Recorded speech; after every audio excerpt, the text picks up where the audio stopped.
नमस्कार मित्रांनो, एक्झाम जागर या एज्युकेशन यूट्यूब प्लॅटफॉर्मवर तुम्हा सर्वांचं पुन्हा एकदा स्वागत आहे.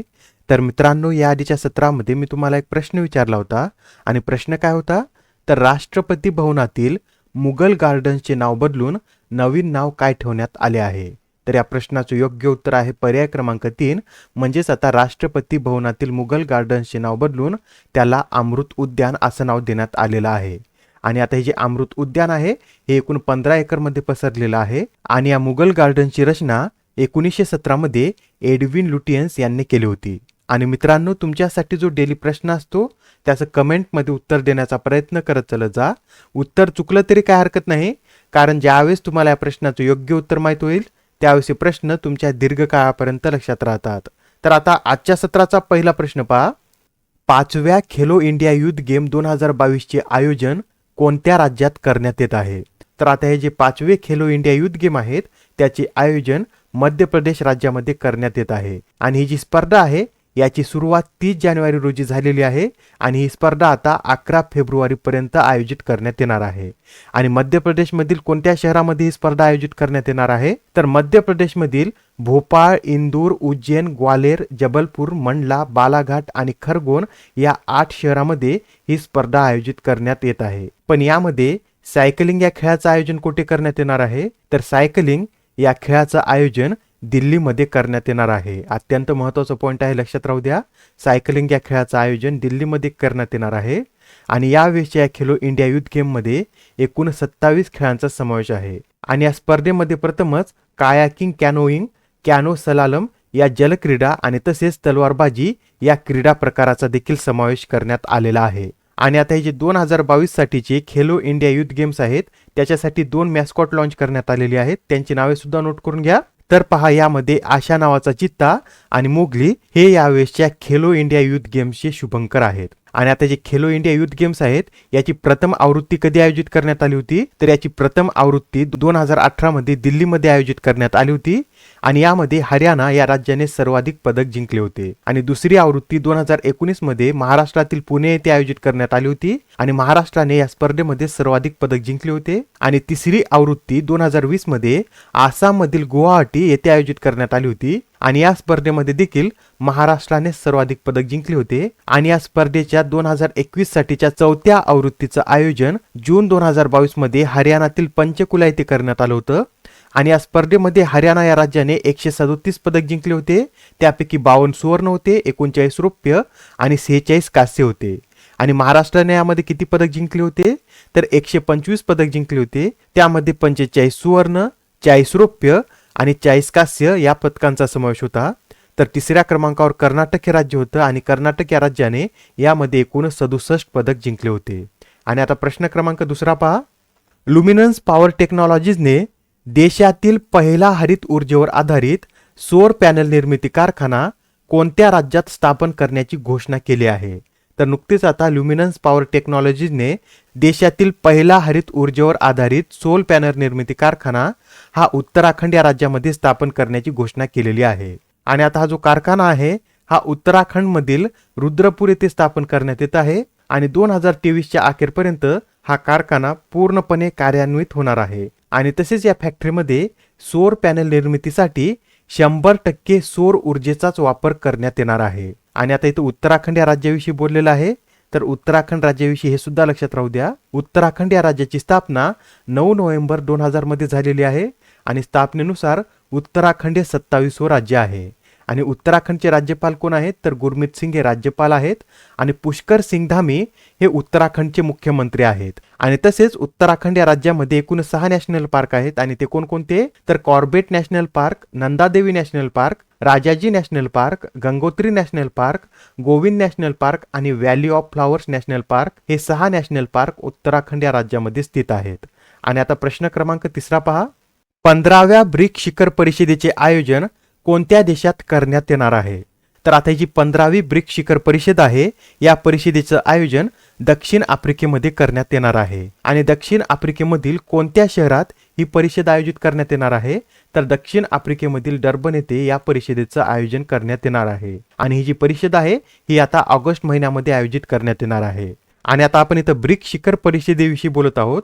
तर पहिली ब्रिक्स शिखर परिषद कधी आयोजित करण्यात आली होती? तर 2009 मध्ये रशियातील एकाटेरिनबर्ग येथे पहिली ब्रिक्स शिखर परिषद आयोजित करण्यात आली होती. आणि याआधी म्हणजे 2022 ची ब्रिक्स परिषद ही व्हर्च्युअल मोडमध्ये आयोजित करण्यात आली होती आणि चीन या देशाने त्याचं अध्यक्षपद भूषवलं होतं.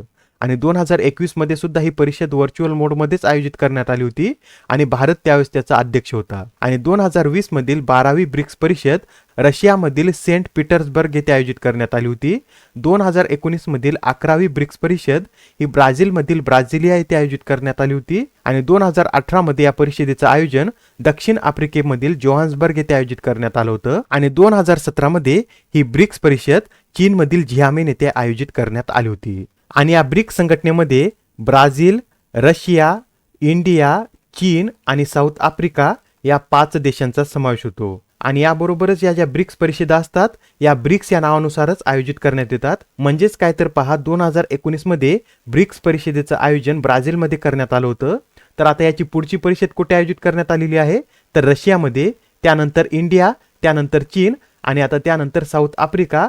अशा पद्धतीने या ब्रिक्स परिषदांचं आयोजन करण्यात येतं. आणि याबरोबरच ब्रिक्सद्वारे न्यू डेव्हलपमेंट बँकेची सुद्धा स्थापना करण्यात आलेली आहे.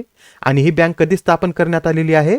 तर 15 जुलै 2014 मध्ये या बँकेची स्थापना करण्यात आलेली आहे. आणि आता प्रश्न क्रमांक 14 पहा, हवाई दलाच्या उपप्रमुखपदी कोणाची नियुक्ती करण्यात आली आहे?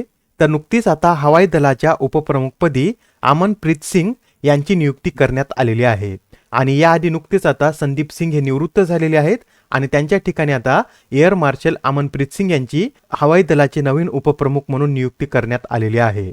आणि आता जे अमनप्रीत सिंग आहेत त्यांच्याविषयी सांगायचं झालं तर सध्या ते प्रयागराज स्थित सेंट्रल एअर कमांडचे air officer commanding in chief म्हणून कार्यरत होते. आणि तसेच ते राष्ट्रीय संरक्षण अकादमी, संरक्षण सेवा कर्मचारी महाविद्यालय आणि राष्ट्रीय संरक्षण महाविद्यालयाचे माजी विद्यार्थी आहेत. आणि याबरोबरच हवाई दलाविषयी हे सुद्धा नोट करून घ्या. भारतीय हवाई दलाची स्थापना 8 ऑक्टोबर 1932 रोजी करण्यात आलेली आहे.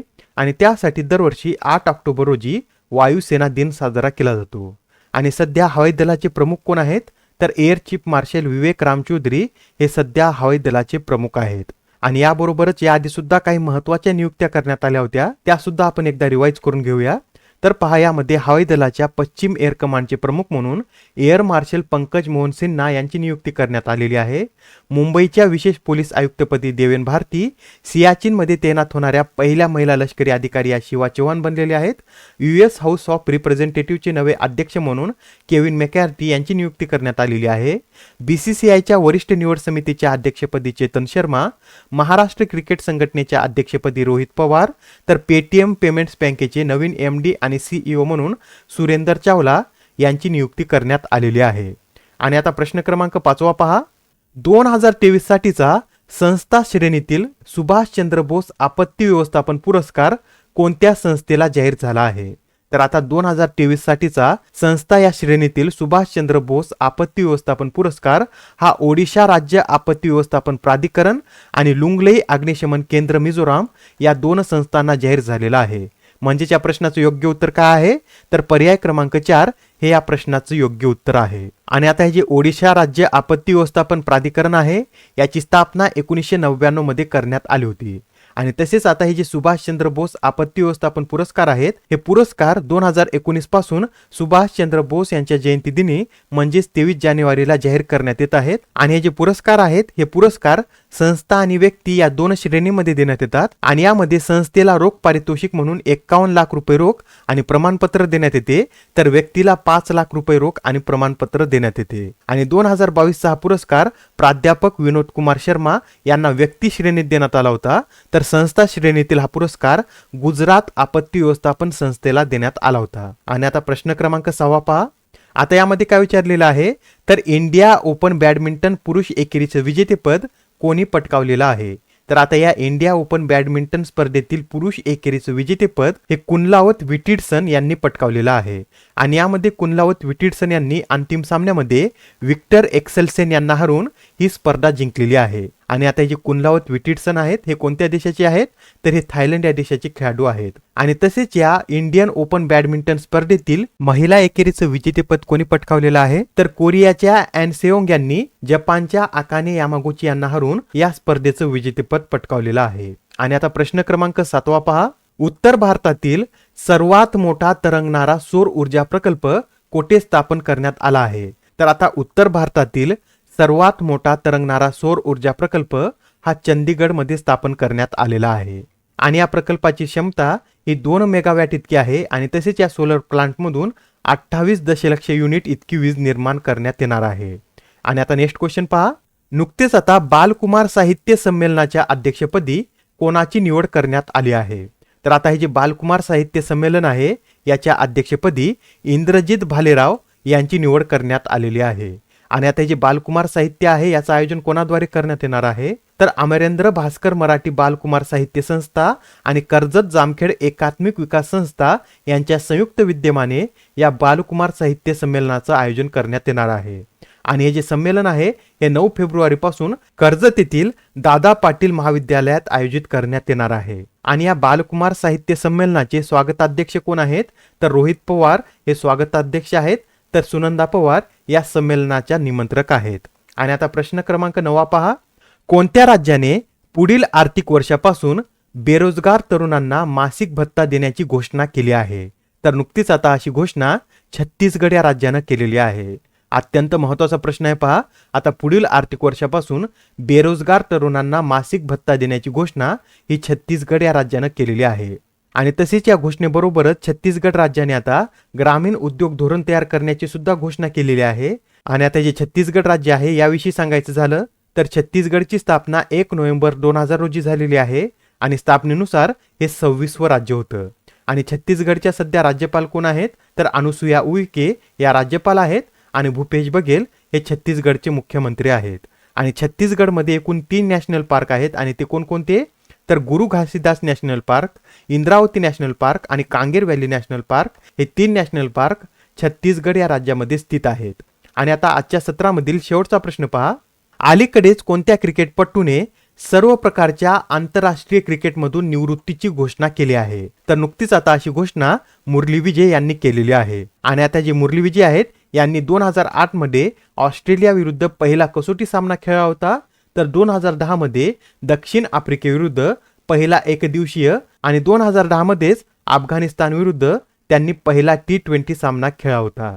आणि तसेच त्यांनी शेवटचा आंतरराष्ट्रीय सामना कधी खेळलेला आहे, तर डिसेंबर 2018 मध्ये त्यांनी शेवटचा आंतरराष्ट्रीय सामना हा ऑस्ट्रेलिया विरुद्ध खेळला होता. आणि आता आजच्या सत्रामधील तुमच्यासाठीचा प्रश्न पहा. पुरुषांच्या हॉकी विश्वचषकाचे विजेतेपद कोणी पटकावले आहे? आता या प्रश्नाचं उत्तर कमेंटमध्ये देण्याचा प्रयत्न करा.